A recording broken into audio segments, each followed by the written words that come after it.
You can just feel that emotion, right? And this movie is such a great, great movie. And when I saw the trailer, I've got to admit, I kind of felt like this movie was going to be sad. And if you've seen the movie, it is a little sad, but it's also hopeful. It's also got a whole bunch of inspiration in there as well. And it's such a great movie because it doesn't just necessarily focus on Augie's life. And the wonder of wonder is that it doesn't just revolve around Augie's life, that there's a whole bunch of other stories playing along as well.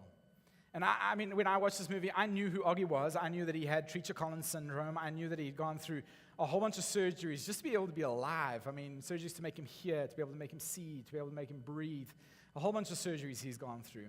And I knew about that. But the beauty about this is that there's so many other storylines going on as well, that in fact that there's a family of people that surround Augie. And, he's got his parents, he's got his sister, he's even got his dog Daisy. And they kind of all put their lives on hold just so that they can, just so you can try and give Augie some life. And there's a picture of the family that are on their way to school over there. And what's interesting about this movie is Olivia is Augie's sister. Everyone knows her as Via. She has her own emotions and her own feelings. She has she has her own experiences that she's going through. And you get introduced to her in that clip that we've just seen, and you get to kind of see a little bit more about her story. And she's got her own things going on, and she's kind of put all those things to one side because of her little brother. And what's amazing about this story is that you're introduced to a whole bunch of other stories as well. Stories like Jack Will, little boy, and Via, and Miranda. And what I want to do today is I want to try and spend a little bit of time talking about a very interesting subplot that happens in the movie. You see, Via has this friend named Miranda, and they've been best friends. They need each other. They've been going through life and experiencing life together. And suddenly, Miranda comes back from summer camp, and she's just changed. Via's been texting her and saying, hey, can we get together? And you don't want to hang out. And there's been this emotional connection that they want to reconnect after summer camp, and Miranda's just not responding. Miranda doesn't even sit with her at lunch anymore. And you get to feel that emotion of that there's something that has changed. And the beautiful thing is Via has all these emotions that are going on. And yet the story is about a little boy with Treacher-Collins syndrome in the mix as well. And so today I want to talk a little bit about the interesting play between Via and Miranda. This is Miranda, for those of you who haven't seen the movie. And I've got to be honest with you, and don't judge me on this. When I started watching this movie and I got introduced to the character of Miranda, I've got to admit, I did not like her. I found her hard to like, right? You kind of watch this movie and you experience that scene we've just experienced, and you kind of why would you do that? No teenage girl has ever done that to her best friend, right?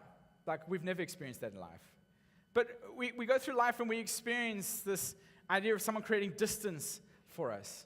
That we go through life and someone has kind of have changed the way that they view us, or perhaps that we view them. And what's beautiful about this movie, what's beautiful about the story, is that it turns out that when we lean in and we learn about other people's fears, about their wants, about their hurts, about the joys that they have in their lives, it can make the stuff that they're doing, whether it be good or bad, it can sometimes make more sense to us. You see, as I got to know Miranda through the story, as I got to got introduced to the character that is Miranda, everything I knew about her made me not like her. Everything I learned about her, it made me not like her. I sat there with questions like, why would you just do this? I mean, this girl was your best friend. Why would you just turn your back on her? And maybe that's your experience. Maybe you've gone through life and you've had some people turn their back on you. Maybe they've withdrawn a relationship from you. And maybe it was simple as, maybe it was a friend. Maybe just suddenly there was this distance between you. Maybe it was in high school. Maybe it was in college and university. That someone turned their back on you. Maybe it was a little deeper than that. Maybe it was a broken relationship because of something that happened in your family. Maybe it was something that was going on between you and a family member, and suddenly your family turns their back on you. Maybe it goes a little deeper than that. Maybe you were married to someone, and suddenly they just turn their back on you and walk away. We all experience this emotion where someone has turned their back on us and walked away. And as you watch this character of Miranda, you kind of feel like, why are you doing that? Why would you go down this path of turning your back on what is your best friend? We know what it feels like to be able to resist feeling anything positive about someone in that situation, right? the person who's walked away from us, the person who's turned their back on us. We all understand what it is like we just don't want anything positive for that person, and we don't want to feel anything positive for that person.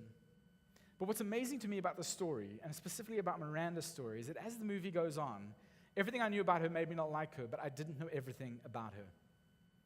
That as the story unfolds, I learn a little bit more about her. I see things from her perspective, and it adds this layer of perspective to her story that I didn't understand. At the beginning, I didn't like her, but she grew on me. It's amazing how Hollywood does that to you, right? Hollywood makes you able to fall in love with a villain sometimes. And some of you love Darth Vader, right? He's kind of the outcast. But when you find out about what his childhood was like, when you understand how he was raised, the challenges that he faced in his life, you really do find yourself cheering for the guy, right? Some of you, if you love Batman, you love the Joker, right? Joker is your favorite character. You love the idiosyncrasies that is the Joker, the way he laughs, the way he smiles. And I didn't understand this until I saw the Lego Batman movie, and I really didn't understand this. All the Joker really wants is to be friends with Batman. That's all he really wants. Everything he's going along, he's like, hey, Batman, just make me your number one rival. I just want to have this friendship with you. I want to have this relationship. And Batman can never do that. But you fall in love with the Joker when you understand that he has a heart and he just wants to have a friend. Hollywood does an amazing, amazing job of having us fall in love with villains. And that happens in our lives as well, doesn't it? We can go through life and sometimes things happen, or we discover more about someone's story, and suddenly we can begin to like them. And sometimes it irks everything within us that we don't want to like this person because of what they've done or what they have, maybe done to us. But the more we experience about them, the more we find out about them, the more layers we unpack, sometimes we can fall in love with the villains in our own lives as well. Because you and I both know this is true, that it's easy to throw rocks at something I don't understand.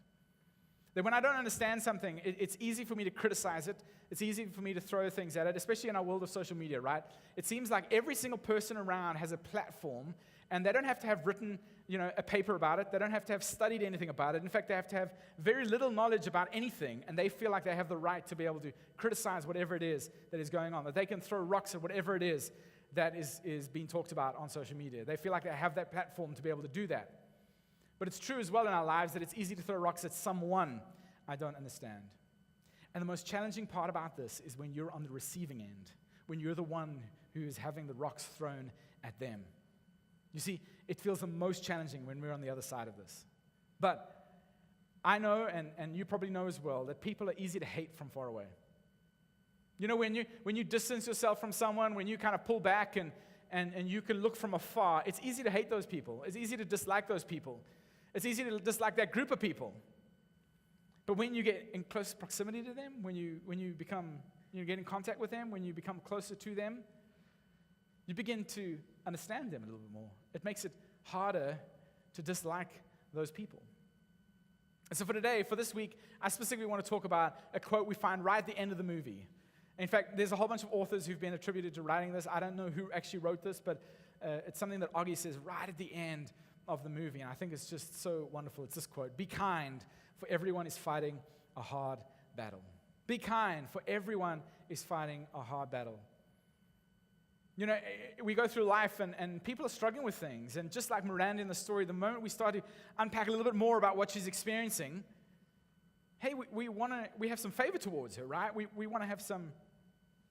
have a little bit more likeness to her. We want to be more kind to her. We want to tell her that everything's going to be okay. So if you're here today, you have to leave early. Maybe you fall asleep a little bit later. I don't know. I just want to give you the bottom line. And that is that when we understand the battle that someone is facing or someone is fighting, we can understand how to love that person better. When we can understand the battle that someone is facing, that someone is fighting, we can learn to love that person better. You see, because this is true, that our ability to be kind is determined by what we see. Our ability to be kind is determined by what we see, and sometimes perhaps how we see. You see, if I don't see your battle, you're going to continue to be a burden to me. If I can't see the battle that you're fighting, every time we have a conversation, every time we have an interaction, you're going to be a burden to me because I don't understand what is going on behind the scenes. And this isn't a new concept. This isn't something new that we're talking about. This has been talked about for centuries. This has been talked about for generations. And this isn't a new idea. In fact, there's this, if you're here today and you're not a Jesus follower, you're kind of like still on the fence, you haven't quite worked the whole thing out. We say this all the time here. You can apply this if you want. It's completely up to you. It's your choice. You don't have to apply this. But if you're here today and you're a follower of Jesus, this is something we're commanded to do. It is something we have to do. Okay? Like if you're driving in the traffic and you've got a South Point sticker on the back of your car, you do know that you have to let that person in, right? And if you didn't let the person in, don't walk away from your faith. Just take the sticker off, okay? It's as simple as that. But this is something we have to do, okay? This is something that we are commanded to do as followers of Jesus. One of the first century authors, he writes this when it comes to burdens. He says, bear one another's burdens and so fulfill the law of Christ. The law of Christ was simply a challenge, a command that was given to Christians in the first century, and it still applies to us, that you love the Lord your God with all your heart, mind, soul, and strength, and you love your neighbor as yourself. And he says that if you're able to help people, to understand, to get alongside people and carry their burdens, you're fulfilling that law of Christ, that you're fulfilling love God with all your heart, mind, soul, and strength, and love your neighbor as yourself, that you're helping those people experience and carry those things, because I can't help you carry your burden until I understand your burden. Then until I understand what it is you're going through, I cannot help you carry that. If I don't know anything about your burden, if I don't know anything about what you're facing in your life, I cannot help you carry that. And it takes you sometimes for you to voice it, to be able to say it out loud, to be able to tell people around you, to be vulnerable enough sometimes, to be able to tell them what you're experiencing, for other people to be able to help you. To put it in context for you is you can't help others carry burdens until you understand their burdens. Then until you understand the burdens that people are walking around with, you cannot learn to help them. You cannot understand how to help them, and you cannot understand how to love them. Now, I hope as I've been talking about this for the last few minutes that someone has come to mind, that maybe a face has popped up in your mind, that maybe you know, as I've been talking about that person that's hard to love, maybe that, you know, there's been a face, a certain person that's come to mind. It came up for me as well. And I realize that perhaps some of you are kind of going, Morgan, I can love anyone in this world. I can love anyone in this world. You just tell me how. I will do these things. I will be able to understand what this person is experiencing. I will try and unpack and understand what their burdens are so that I can show them more kindness. But Morgan, if you're asking me to love that person, to be kind towards that person, no ways. You can just stop right now. I know what you're trying to do, because you're trying to get me to unpack, you know, their childhood. Understand what their upbringing was like, the circumstances maybe that they lived under, maybe how their mom and their dad treated them, or how they were bullied at school, or the challenges they faced as they grew up in life. Well, if you're going to try and get me to love that person, you can forget about it. I'm checking out right now. I'm done. But I just want to say to you that if that's how you're going to face this situation, that you're never going to try and understand what it is this person is carrying. And I'm not saying what they've done is right. I'm not saying how you feel is wrong either. I'm just saying that if you don't understand their battle, understand the battle that they're fighting, so that you can show them kindness, that you can show them love, it is probably not the healthiest thing for you to do emotionally. So I want to tell you a story about Jesus, a woman, and a man, and it's a pretty simple story. There's this man named Luke, and he did a whole bunch of investigation and spoke to a whole bunch of eyewitnesses of what Jesus' life was like when he lived here on earth, and he writes this story, this interaction, this situation down for us. And what's amazing about the story is that there are a whole bunch of interactions in this, and one of the characters in the story gets this idea right, and the other one completely misses it. One of the characters in the story reaps the rewards of understanding what it is that we need to do, and the other one just completely misses it, completely passes him by. And I want to challenge you that as you listen to this story, would you be bold enough to be able to identify with a character in the story? As you read the story and as we go through the story together, would you be willing to admit that I'm one of those characters?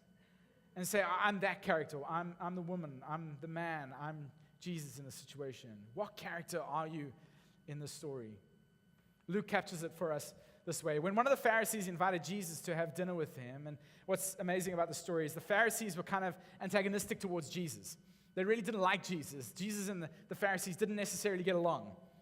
And what's amazing to me about Jesus is Jesus knows that these people don't like him. That this Pharisee, who by the way is Simon, we found out later that his name's Simon, but this Pharisee, they don't like Jesus. And yet Jesus still leans in. He still accepts the invitation. he still says, okay, well, I'm going to come. He still seeks out a relationship with this guy, even though he knows that this guy does not like him. How do we know that? Well, he went to the Pharisee's house and reclined at the table. He's kind of like Simon says, hey, come around for dinner. Come around, we're going to have. And Jesus is like, I'm on. No gaan ons braai. I'm going to recline at the table. If you're going to put some chops on the braai, I'm there like a bear. I'm ready to go. You just tell me when, where, what time, I'm there. And Jesus is ready. Jesus is reclining at the table. And here's where the whole story gets interesting. Luke captures it for us like this. He says, a woman in that town who lived a sinful life learned that Jesus was eating at the Pharisee's house. So she came there with an alabaster jar of perfume. Now, I don't know for you if you find that offensive. If maybe you find that story offensive, that Luke could have gone, hey, Michelle walked into the room. Michelle knew about the party. Michelle arrived at the party. She understood what was going on. Michelle came to see what was going on. Maybe he could have mentioned that, this woman by name. But it was pretty standard for them not to talk about women. I mean, women didn't necessarily have a lot of dignity and honor and respect in the first century. And maybe, I think for me, we find out later this woman's actually a prostitute.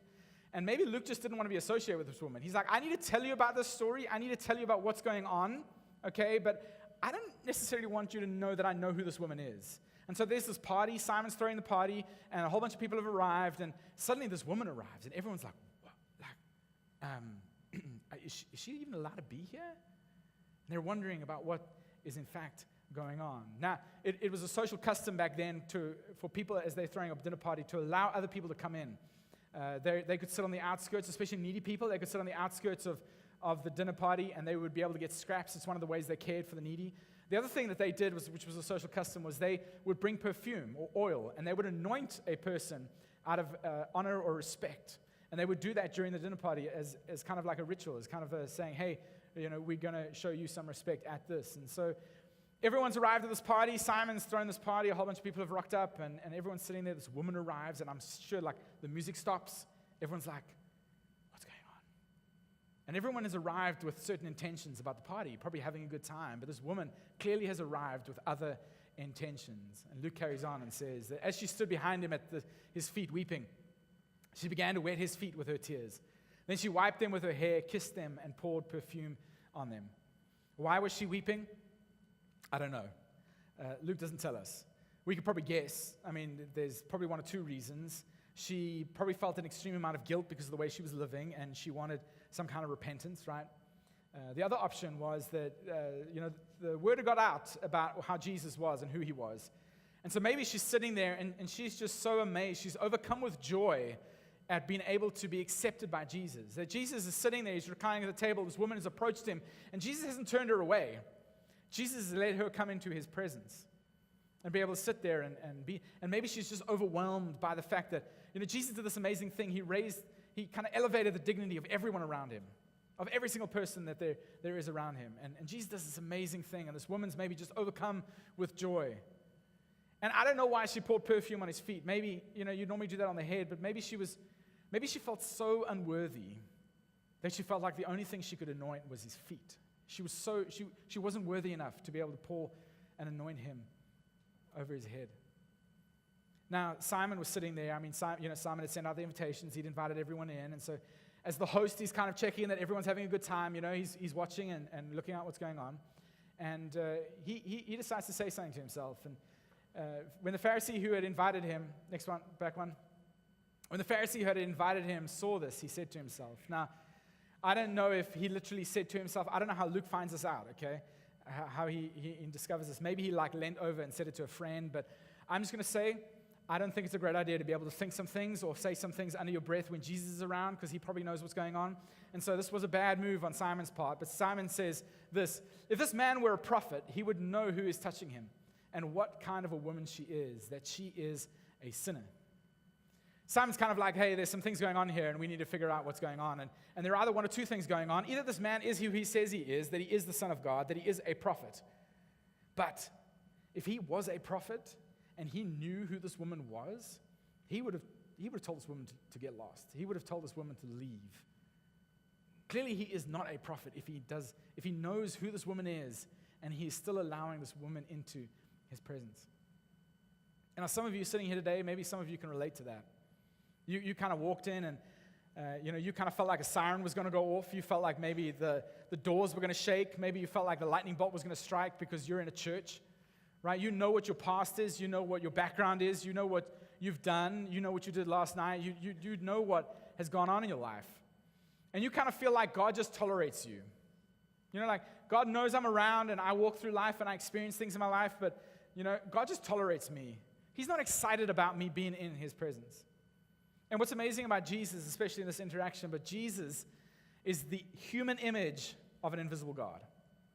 And if we want to know what God is like, we look at what Jesus is like. And Jesus loves sinners. That he invites sinners to him. That he would say to you that God loves sinners. That he invites him. He invites those sinners to him. And what's so amazing about this interaction that Jesus has with Simon and this woman is that Jesus is watching this whole situation. He's experiencing this whole situation, what's going on. He knows what Simon's thinking. He knows what the woman's thinking and what's going through her mind. He doesn't rebuke the sinner. And he doesn't rebuke Simon either for thinking this way. He decides he's going to tell him a story. And Jesus answered him, Simon, I have something to tell you. And Simon says, tell me, teacher, he said. Now, before some of you lose your train of thought, I just want to bring you back to here. Okay, some of you are like, Morgan, you're telling me the story about Wonder. We're talking about this movie, Wonder. There's a whole bunch of things going on there. Now you're telling me a story about a Jesus, a woman, and a man. And now Jesus is telling a story. It's like 3 stories in one. Is this Inception Sunday? I have no idea what's going on right now. I think some of you are bright enough that you can kind of follow along, okay? Like we'll bring it all back just now, but just follow me along. Jesus tells a story. And he says this, the 2 people owed money to a certain moneylender. One owed him 500 denarii and the other 50. You don't need to understand denarii, to understand this problem. But 1 denarii was about 1 day's wage, okay? So it was a lot of money. But what you really do need to understand is there was a small debt and there was a big debt. One debt was 10 times the amount of the other one. Look what the moneylender does. Neither of them had the money to pay him back, so he forgave the debts of both. And everyone in the audience is like, what? No one would ever do this. And then Jesus, in his brilliance, says, now which one of them will love him more? And Simon's sitting there and going, okay, I see what you're doing. I can play along here. This is going to be okay. Obviously the guy who has the most, that's going to be the biggest thing. So Simon replied, I suppose the one who had the biggest debt forgiven. And Jesus replies and says, you have judged correctly. Simon got it right. Simon got the whole process right. The person who had the biggest debt, obviously, when that debt is forgiven, he's going to have the most love for someone else. And then what's amazing in this is that Jesus does something spectacular. And if you're just reading the story, you probably just fly past this because you're not understanding perhaps the nuances. And I want you to just pause and I want you to just think about this, okay? That there's this interaction going on and Simon's feeling his way, like, it's his party, he's in charge here. And Jesus is having this conversation, he's just told him a story, and he kind of brings the whole thing back. Then he turned towards the woman and said to Simon, do you see this woman? Now, I just want you to remember that woman didn't have a lot of dignity in the first century. And Simon and Jesus are having this conversation. And Jesus takes his eyes off Simon and looks at the woman, but still speaks to Simon, still addressing Simon. That his eye contact is with the woman, and he is addressing Simon, and he says to Simon, do you see this woman? Why did he say that? I mean, clearly, Simon's the host. I mean, Simon saw every person who's gone in. He's checking off, Paul RSVP'd, he's here. James RSVP'd, he's here. Joe didn't rock up. I don't know why he didn't rock up. He's not here tonight. I have to follow up with him tomorrow. But he knows every single person who's come in that door. He has clearly seen this woman, and Jesus, have you seen this woman? Do you see this woman? What's amazing about this interaction, about this whole story, is that it is about how we see and what we see. What is it that you're seeing, and how are you seeing? Jesus is asking, have you seen her background? Have you seen her story? Have you seen the life that she lives? Have you seen her family? Do you know what battle she's experiencing? Do you know what battle she's fighting? Do you see her past, Simon? Do you know what battle she is fighting right now? Do you see this woman, Simon? He asks that question because how you see people will determine how you treat people. How you see people will determine how you treat people. And when you go through life and you see people a certain way, maybe you see a race group a certain way, maybe you see a group of people a certain way, how you treat those people is based on how you see those people. And Jesus, this whole story is bringing back to, what do we see? How do we see? And Jesus takes the story, and Simon's kind of been okay. He got the answer right. He's feeling good about himself. And Jesus takes the story and he flips it over. He flips the whole thing around. And he says, Simon, I want you to listen to me. Simon, I came into your house and you did not give me any water for my feet, but she wet my feet with her tears and wiped them with her hair. Simon, what did you do? Simon, you did not give me a kiss, but this woman, from the time I entered, has not stopped kissing my feet. Simon, what did you do? Simon, you did not put oil on my head, but she has poured perfume on my feet. Now, all of those things are done out of a sign of respect, a sign of love, a sign of gratitude towards someone. And Simon hasn't done any of these things. And what's beautiful about this story is that Simon and the woman, they treat Jesus differently. Why? Well, it's all about perspective. See, Simon sees Jesus a certain way, and this woman sees Jesus a certain way. And they treat him based on how they see. But what's amazing about the story as well is that Simon and Jesus see the woman differently as well. Simon and Jesus see this woman in completely different ways. And it's based on how they see that woman that they treat the woman as well. Jesus explains it like this. Therefore I tell you, Simon, that her many sins have been forgiven as her great love has shown. Simon, you're just seeing her and her past. You see, the reason she loves so lavishly is because she has been forgiven much. You see her as flawed. You see her as a failure. I see her as forgiven. I see her future in progress. I see what she has the potential to become. And then Jesus says, but whoever has been forgiven little loves little. See, Simon, you've been forgiven little. You feel like you've been forgiven little, and so you love little. This woman has been forgiven much, therefore she loves lavishly. We all live with a confirmation bias. You know that, right? We all give ourselves a lot of grace, but when it comes to other people, not so much. If I'm late for work, well, I was stuck in traffic. It's okay. If you're late for work because of traffic, well, you deserve to be fired. We all live with a confirmation bias that we offer ourselves a whole bunch of grace, but very rarely do we offer other people grace around us. We think, well, I've been forgiven little, but you need to be forgiven much. You need to be forgiven a whole bunch of stuff for what you have done. And Jesus is standing there saying, Simon, you have completely missed the point. She loves so lavishly. She's doing these acts of respect and everything she's doing towards me because she has been forgiven much. You feel like you've been forgiven little, and so you are living and loving so very little.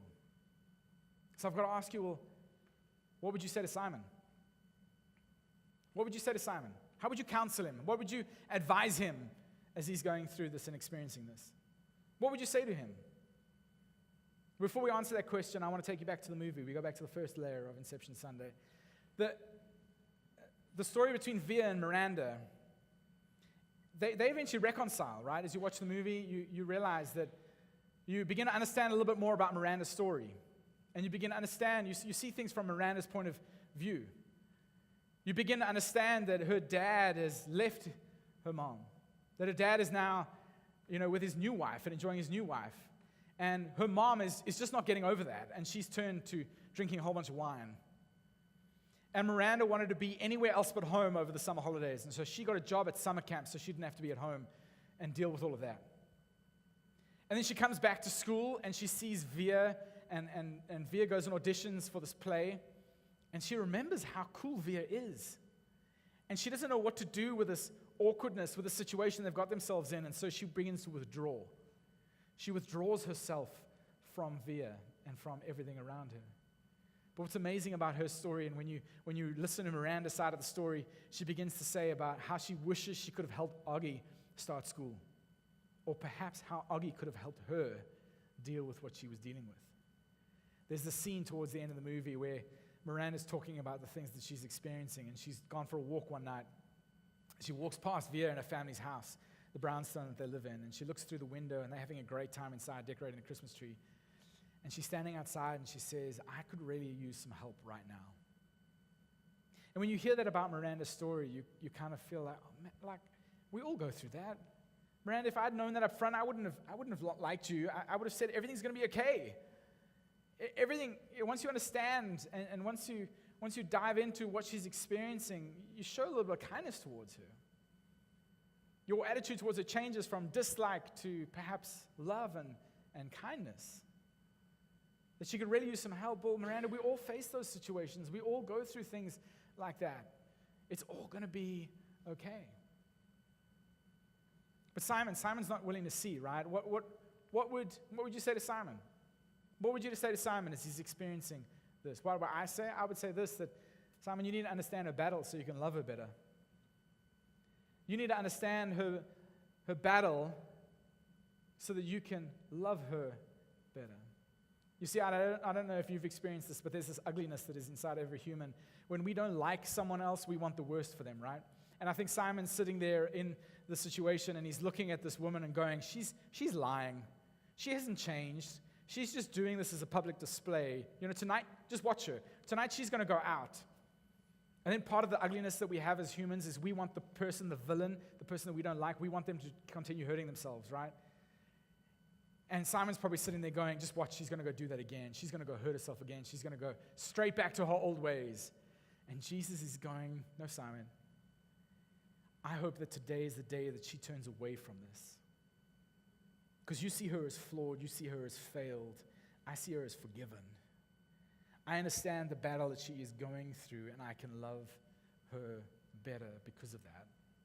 Perhaps for you today, to understand their battle so you can love them better. Maybe you need to understand his battle so that you can understand him better. Maybe you need to understand her battle so that you can understand her battle. You can understand and love her better. You know what's interesting about life and what's interesting about humans as well is that hurt people hurt people. I don't know if you've run into this, but hurt people hurt people. I don't know who wrote this, but it's so true. Is that sometimes when someone is hurting us or someone is showing some hurt towards us, what is more often than not is not that it's personal, but that they've been hurt and they don't know how to deal with it. And so then that hurt comes on to someone else. And sometimes the bigger the hurt towards someone else or the people around them, the bigger the hurt they have inside of them, or the bigger that they have been hurt themselves. Hurt people hurt people. And in order for us to gain an understanding, we must find the hurt and we must feel the hurt. We must go on a quest and dive in deep and try and understand, hey, what is it that they are feeling? Where is that hurt coming from? We've got to go find that hurt, and then we've got to go feel that hurt. We've got to go have some empathy, feel what they're really feeling. And if you're sitting here today and you're like, that is just too hard for me, like there's no way that I'm going to be able to do that, I would say to you, maybe you need to have confrontation. Some of you are like, yes, I was waiting for him to say that. I just want to go and sit with that person Monday morning, coffee, 9 o'clock, we're going to go have that confrontation. We're going to have that. And you love having a one-on-one. You love having a confrontation with someone. But I need to ask you, and I need you to look up here. If I have the problem understanding your battle, who needs the confrontation? I do. If I have a problem understanding the battle that you're going through, I need the confrontation. And so maybe we need to go through life, and maybe we need to go through this experience, and maybe we need to unpack and ask ourselves some questions. Say, self, what is keeping me from being kind to this person? Well, you don't really understand her battle. Okay, self, second question, what is keeping me from wanting to know their battle?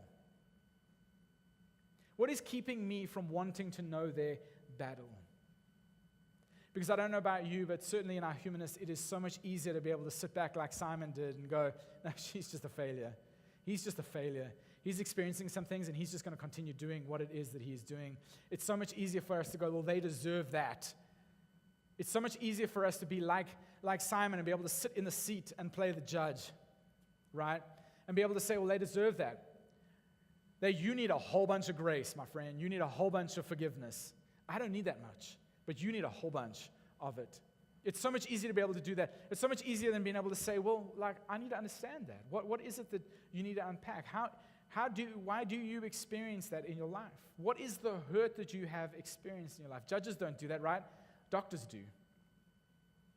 Doctors do that. They go, well, why are you experiencing that way? What is your family past? What is your family history? What is your heritage? What is your background? What are your habits? You've got some really bad habits. We're not going to talk about those things right now. I'm just trying to understand, what is it that is blocking you, that is stopping you, that is creating this hurt inside of you? A doctor dives in and tries to unpack some of those things. It's one of the reasons when you get in a small group here at South Point, we ask everyone to share their story. Why do we do that? Well, I need to understand who you are. I need to understand the battle that you're facing if I'm going to help you carry your burden.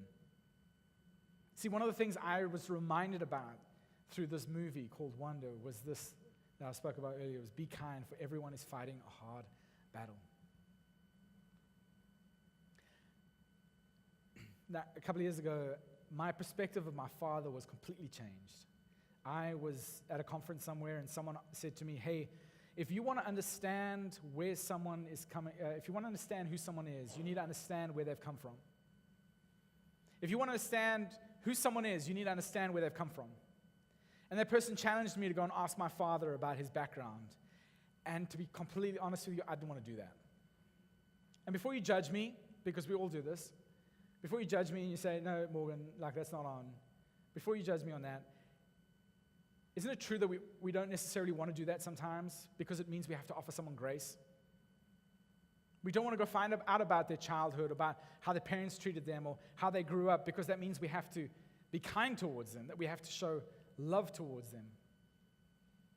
But I'll never forget, my dad was diagnosed with cancer, and he was in a hospital room getting some treatment done once, and my brother, my mother, and I were there, and his brother had flown down from Durban to come visit, and he walked into the room. And for the next 3 hours, all we did was tell stories. My dad and his brother, all they did for the next 3 hours was tell stories. Tell stories about how they'd grown up, what their parents were like that we had never met because my grandparents died just before I was born. They talked about the holidays that they'd gone on as a family. They talked about what boarding school was like. What was it like going to the army? What was it like growing up for them? And I tell you, I walked out of that room having a different perspective on my dad. That I understood the battle that he had faced, the battle that he'd gone through. I understood why he was the way he was towards me. And I was able to show him kindness. I was able to show him love, things that I didn't want to do because of the way that I felt like he was treating me. But once I understood, once I saw what was going on, I was able to be more kind towards him. And maybe the same is true for you. Maybe it's not a parent. Maybe it's a friend. Maybe it's a spouse. Maybe for you it's a little deeper and a little bit harder than that. Maybe it's someone who used to be a friend. Maybe it's someone who you used to be married to. Maybe it was someone who you used to work for. That you're just like, I don't want to understand anything about them because it means I'm going to have to offer them grace. But I just want to say to you that our ability to be kind is determined by what we see. That if you're willing to do the hard work, lift up the rock, look underneath it, to be able to understand, to be able to see past whatever it is that is standing in your way, that is blocking what is going on in your life, that you might look into what they are experiencing. And I'm not saying what they did was right, and I'm not saying that how you're feeling is wrong either. What I am saying is that it might not be the healthiest thing for you to do to just keep it inside, that you need to unpack this, that you need to process it, because our ability to be kind is based on how we see. In fact, Augie at the end of the movie says, be kind, for everyone is fighting a hard battle. And if you want to see what people are, all you need to do is look. We're going to sing a song, well, the band's going to play a song for us today. And really, because I want you to just sit and I want you to think about this, that our ability to be kind towards someone is based on how we see. And so I want you to listen to the words. I want you to sit there. I want you to process some of this. I want you to maybe think a little bit about this. And as easy as it might be to get up and go, I would love for you to just stay and give some people some space.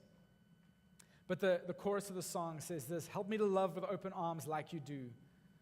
A love that erases all the lines and sees the truth.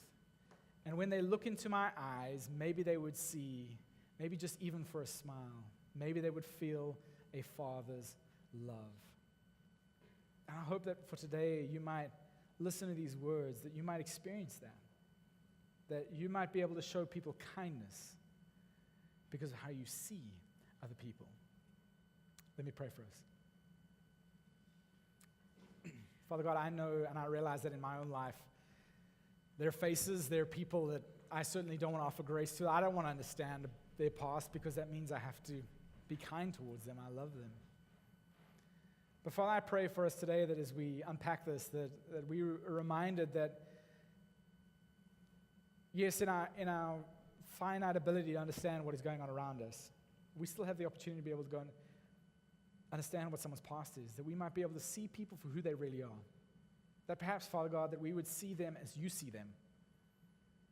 Father, that we see what is external, but you see what is internal. And Father, I pray that as maybe we unpack this idea, that as we listen to the words of the song, that you would help us to see as you see. That we would have the courage to go and unpack the past of someone that we don't necessarily want to be kind to. The Father, that we would begin to see as you see and not as we see. Heavenly Father, we love you. Thank you for your Son. And it's in his name we pray. Amen. So I just want you to sit back. I want you just to listen. And I just want to say that your ability to be able to be kind to someone else is completely based on how you see that person.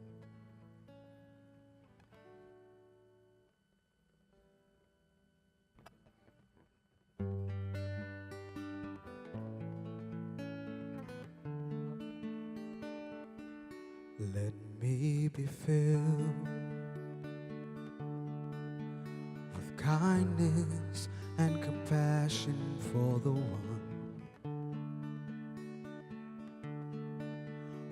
one in whom you loved and gave your Son for humanity. Increase my love.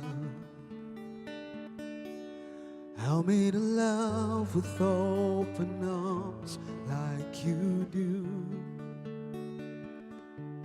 A love that erases all the lines and sees the truth. Oh, that when they look in my eyes, they would see you. And even in just a smile, they would feel the Father's love. Oh, how you love us. From the homeless to the famous and in between. But you formed us and you made us carefully. 'Cause in the end, we are your children. Help me to love with open arms like you do. A love that erases all the lines and sees the truth. Oh, that when they look in my eyes, they would see you. And even in just a smile, they would feel the Father's love. So let all my life tell of who you are and the wonder of your never-ending love. Oh, let all my life tell of who you are, and that you're wonderful and such a good Father. Oh, let all my life tell of who you are. And you're wonderful, your never-ending love. Oh, let all my life tell of who you are. that you're wonderful and such a good Father. That you're wonderful and such a good Father. Help me to love with open arms like you do. The love that erases all the lines and sees the truth. Oh, that when they look in my eyes, they would see you. And even in just a smile, they would feel the Father's love. And even in just a smile, they would feel the Father's love.